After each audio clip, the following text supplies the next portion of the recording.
Assalamualaikum warahmatullahi wabarakatuh. Salam semangat untuk dosen kita dan juga teman-teman semuanya. Puji dan syukur kami panjatkan kehadirat Allah Subhanahu wa Ta'ala yang telah memberikan kami rahmat dan hidayahnya sehingga kami dapat melaksanakan presentasi pada kesempatan kali ini. Pada kesempatan kali ini, kami dari kelompok 1 akan mempresentasikan hasil materi yang telah kami rampungkan, yaitu mengenai hak kekayaan intelektual. Next slide. Untuk itu kami beranggotakan 8 orang. Yang pertama ada Rahmadina Aulia, ada Kayla Aureli, Helen Aurelia, Nabila Alia, Alvin Ahmad, Maria Magdalena, saya sendiri Kania Aulia, dan juga Jennifer. Next slide. Selanjutnya untuk materi pertama mengenai pengertian hak kekayaan intelektual akan dipaparkan oleh Rahmadina. Kepada Rahmadina dipersilakan. Baik, terima kasih sebelumnya Kania sebagai moderator sudah mempersilahkan saya untuk presentasi. Sesuai topik bahasan kita pada kali ini, sebelum membahas lebih lanjut, kita harus mengetahui dulu apa itu hak kekayaan intelektual atau intellectual property rights. Hak milik intelektual atau hak kekayaan intelektual merupakan suatu hak kebendaan yang sah dan diakui oleh hukum atas benda tidak berwujud berupa kekayaan, kreasi intelektual, yang dapat berupa hak cipta, paten, merek dagang, desain industri, dan lain-lain. Seperti hak kebendaan lainnya, hak milik intelektual ini dapat beralih atau dialihkan dan dapat dipertahankan kepemilikannya kepada siapapun. Di Indonesia, HKI diatur dalam berbagai undang-undang dari setiap hak milik undang-undang tersendiri. Aturan hukum terkait HKI dibuat untuk melindungi pemegang hak dan juga yang terkait dengan HKI. Masyarakat Indonesia ini perlu mengetahui bahwa perlindungan HKI ini sangat penting, terutama bagi para pihak yang menjalankan bisnis.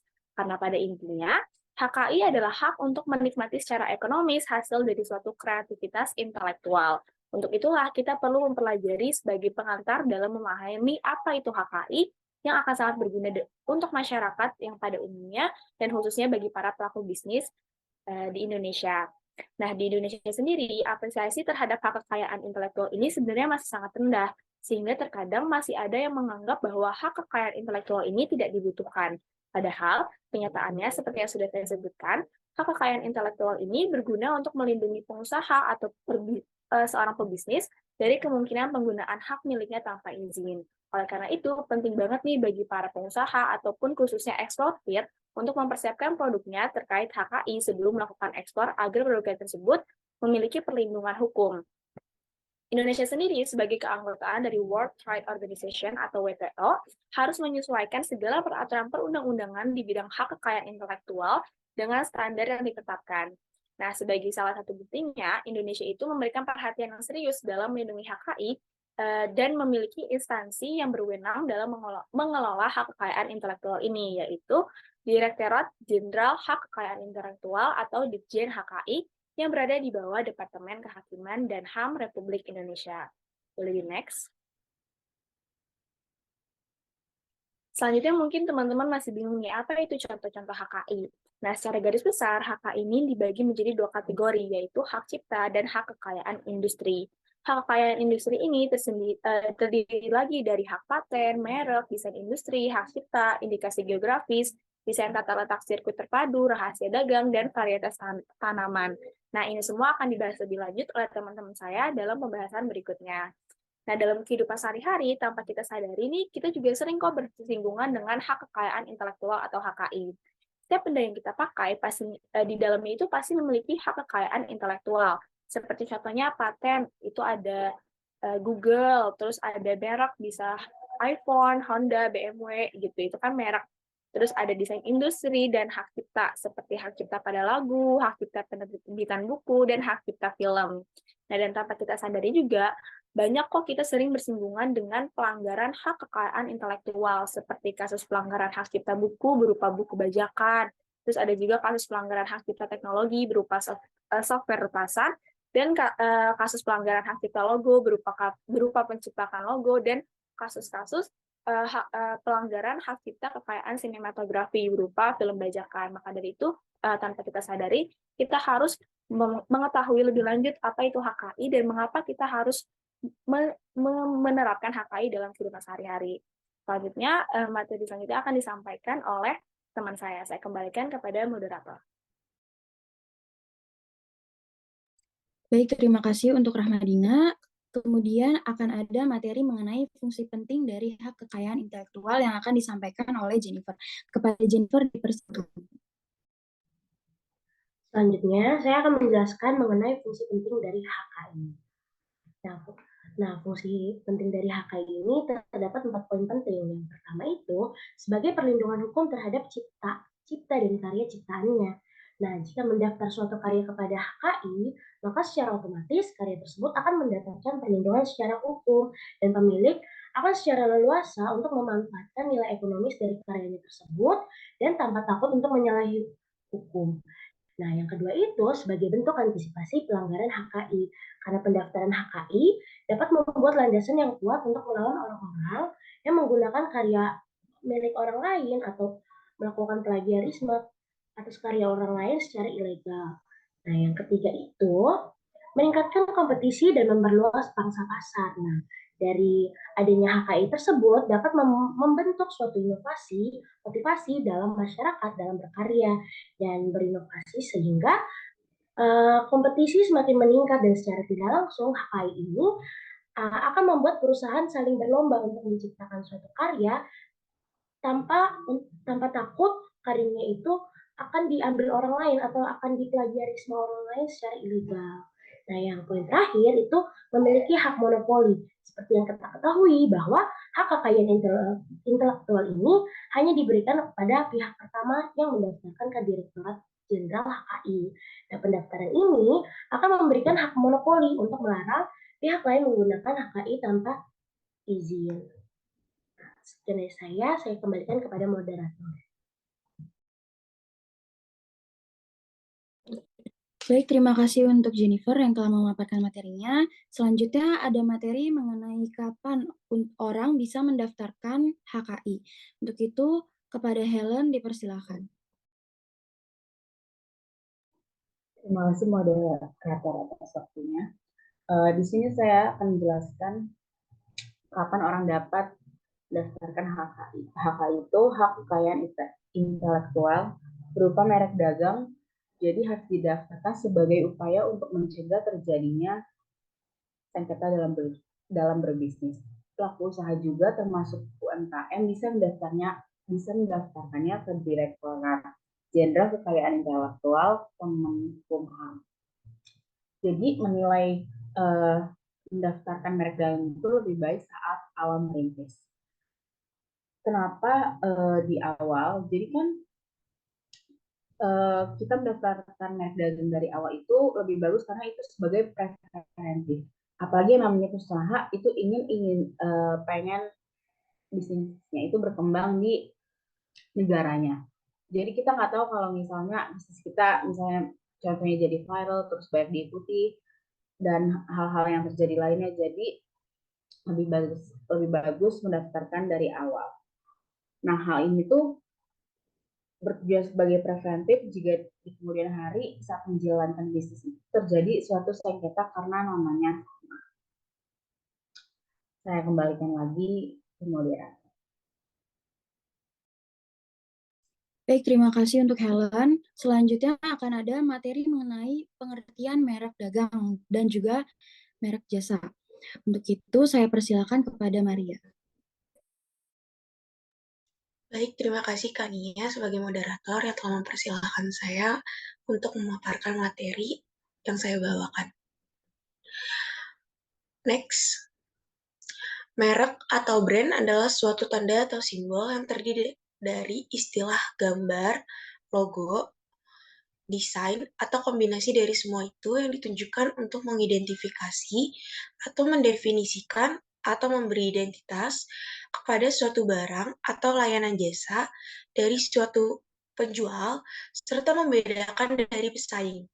Menurut Undang-Undang Nomor 20 Tahun 2016 tentang merek dan indikasi geografis menyebutkan bahwa merek adalah tanda yang berupa gambar, nama kata, huruf-huruf, angka-angka, susunan warna, atau kombinasi dan unsur-unsur tersebut yang memiliki daya pembeda dan digunakan dalam kegiatan perdagangan atau jasa.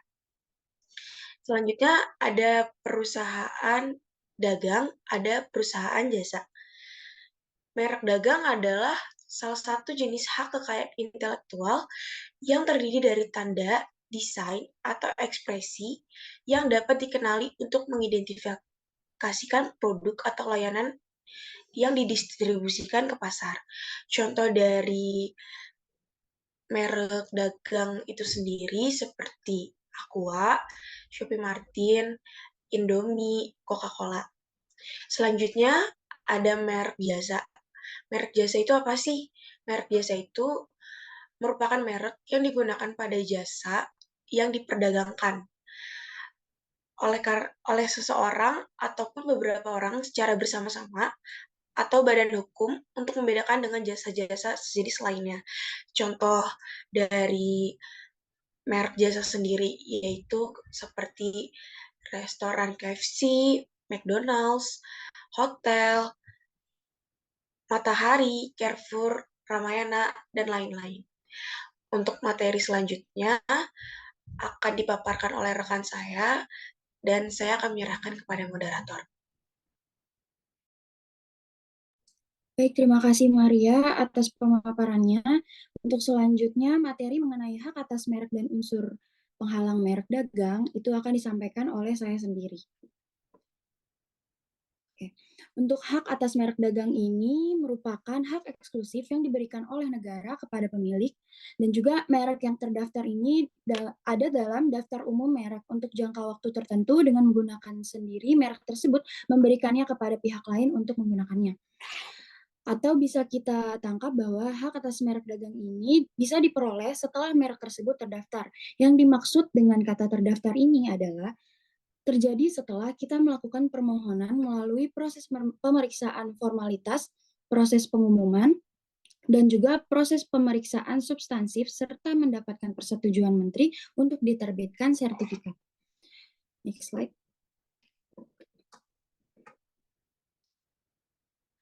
Sebelum menjelaskan mengenai unsur penghalang dari merek dagang, saya akan menjelaskan terlebih dahulu mengenai fungsi dari merek dagang ini sendiri. Fungsi yang pertama itu bisa mencegah orang lain untuk menggunakan merek dagang yang serupa. Karena dengan kita mendaftarkan hak merek dagang, maka kita dapat mencegah orang lain menggunakan merek dagang serupa karena terdapat di dalam Undang-Undang Nomor 22 Tahun 2016 tentang merek dan juga indikasi geografis pada pasal 100 ayat 1. Kemudian yang kedua fungsinya adalah menjadi bukti keabsahan dan kepemilikan eksklusif merek. Apabila kita mendaftarkan hak merek dagang, maka terjadi juga itu terdaftar di dalam Undang-Undang Nomor 20 Tahun 2016 tentang merek dan indikasi geografis yang telah saya jelaskan sebelumnya. Kemudian yang ketiga itu kita bisa mendapatkan perlindungan hukum. Dengan adanya kita mendaftarkan merek dagang, maka kita mendapatkan perlindungan hukum selama selama jangka waktu tahun tertentu, yaitu selama 10 tahun terhitung sejak tanggal penerimaan. Maka saat kita mendapatkan laporan bahwa ada yang meniru merek dagang kita, maka kita dapat mengajukan gugatan apabila orang lain tersebut terlalu over dalam meniru produk kita. Untuk unsur penghalang merek dagang itu, yang pertama, bertentangan dengan undang-undang yang berlaku. Yang kedua, tidak memiliki daya pembeda. Yang ketiga itu milik umum. Yang keempat, berkaitan dengan barang atau jasa yang dimohonkan pendaftarannya. Yang kelima, mempunyai persamaan dengan merek orang lain, baik itu persamaan yang sedikit atau pokok maupun seluruh. Yang keenam itu menyerupai nama atau singkatan nama, bendera, lambang, atau simbol atau emblem negara, ataupun lembaga nasional maupun internasional, kecuali atas persetujuan tertulis dari pihak yang berwenang. Yang ketujuh itu menyerupai tanda atau cap atau stempel resmi yang digunakan oleh negara atau lembaga pemerintah, kecuali atas persetujuan tertulis dari pihak yang berwenang. Kemudian contoh dari hak atas merek dagang ini ada suatu merek yang mirip namun tidak menuntut hak tiruannya karena sang merek ini mempunyai kekhasannya masing-masing. Contohnya seperti agar-agar. Agar-agar ini ada yang memiliki merek Swallow, Globe Brand, dan juga cap bola dunia. Kemudian larutan penyegar itu ada yang mirip juga antara cap badak dan juga cap kaki 3. Yang ketiga ada sepatu Converse All Star dan juga All Star Classic. Yang keempat itu ada joystick PlayStation merek SKMY dan joystick PlayStation merek Sony. Yang kelima itu ada mie super mie sedap, terus juga ada Indomie. Yang keenam ada perangkat games PlayStation dan Polystation. Untuk selanjutnya akan dilanjutkan oleh rekan saya Nabila mengenai pengertian hak paten. Kepada Nabila dipersilakan.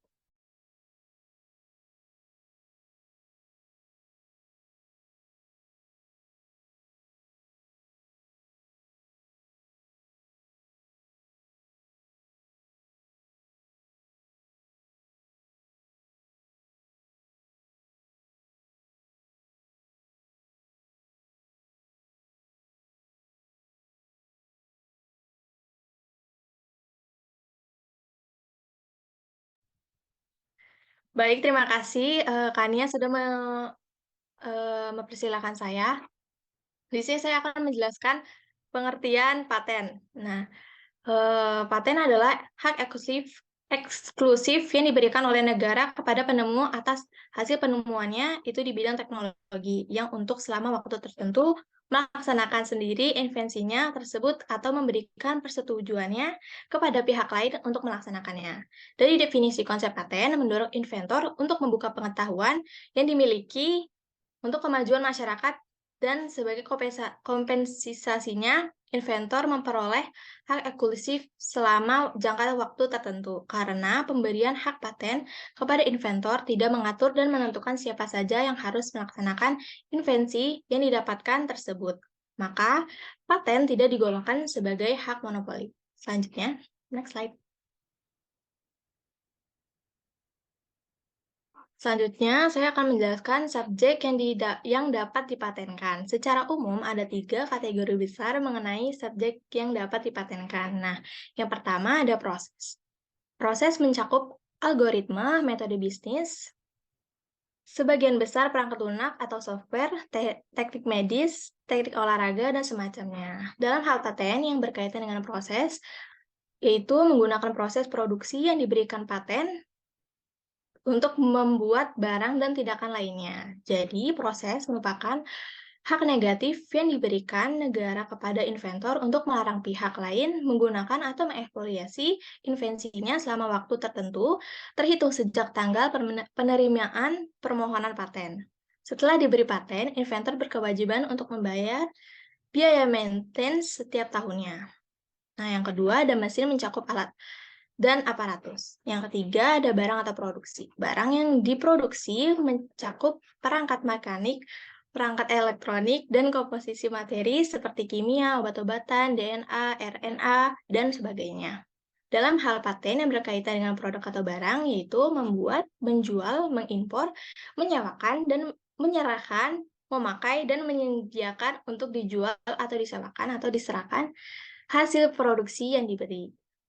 Baik, selanjutnya saya akan kembalikan kepada moderator.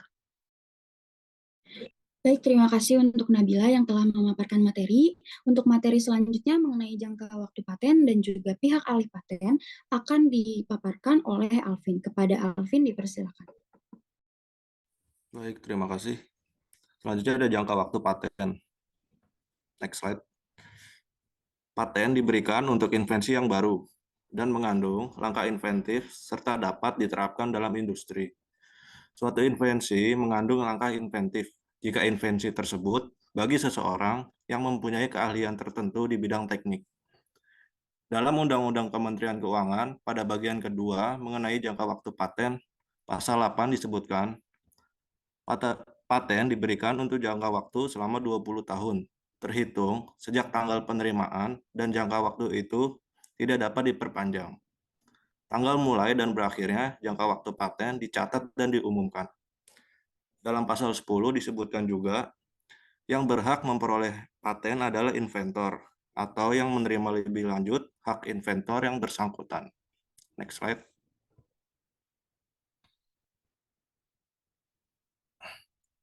Selanjutnya ada pihak alih paten. Pada pengalihan paten, pemegang paten memberikan secara permanen hak patennya kepada pihak lain. Misalnya, dapat beralih atau dialihkan baik seluruh maupun sebagian karena pewarisan, hibah, wakaf, wasiat, perjanjian tertulis, atau sebab lain yang dibenarkan sesuai dengan ketentuan peraturan perundang-undangan. Pengalihan hak atas paten harus disertai dokumen asli paten. Berdasarkan pasal 19 ayat 1 UU Paten, berhak memberikan lisensi kepada pihak lain berdasarkan perjanjian lisensi baik eksklusif maupun non-eksklusif untuk melaksanakan hak paten produk, yaitu membuat, menggunakan, menjual, mengimpor, menyewakan, menyerahkan, atau menyediakan untuk dijual atau disewakan atau diserahkan produk yang diberi paten. Oke, untuk selanjutnya diserahkan kembali kepada moderator. Baik, terima kasih kepada Alvin yang telah memaparkan materi. Selanjutnya ada materi mengenai pengertian hak cipta dan juga objek pengaturan hak cipta. Kepada Kaila, dipersilakan. Baik, terima kasih Kania. Selanjutnya saya akan menjelaskan tentang pengertian hak cipta. Bisa di next slide. Oke, jadi pada Undang-Undang Nomor 19 Tahun 2002 tentang Hak Cipta menyatakan bahwa hak cipta adalah hak yang mengatur karya intelektual di bidang ilmu pengetahuan, seni dan sastra yang dituangkan dalam bentuk yang khas dan diberikan pada ide, prosedur, metode, atau konsep yang telah dituangkan dalam wujud tetap. Atau yang dapat dikatakan pengertian hak cipta itu adalah hak khusus bagi pencipta maupun penerima hak untuk mengumumkan atau memperbanyak ciptaannya maupun memberi izin untuk itu dengan tidak mengurangi pembatasan menurut peraturan perundang-undangan yang berlaku. Oke, bisa di next slide.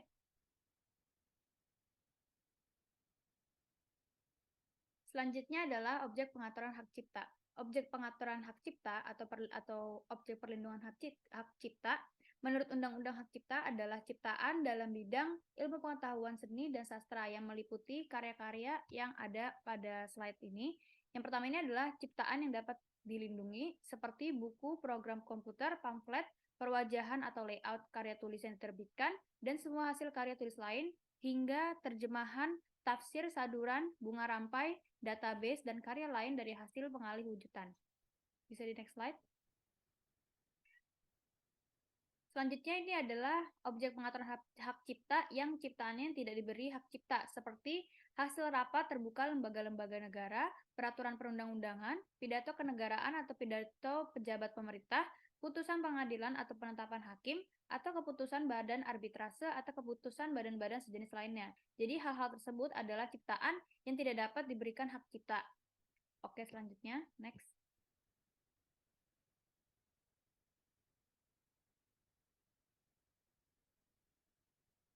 Selanjutnya adalah pelanggaran dan sanksi atas hak cipta.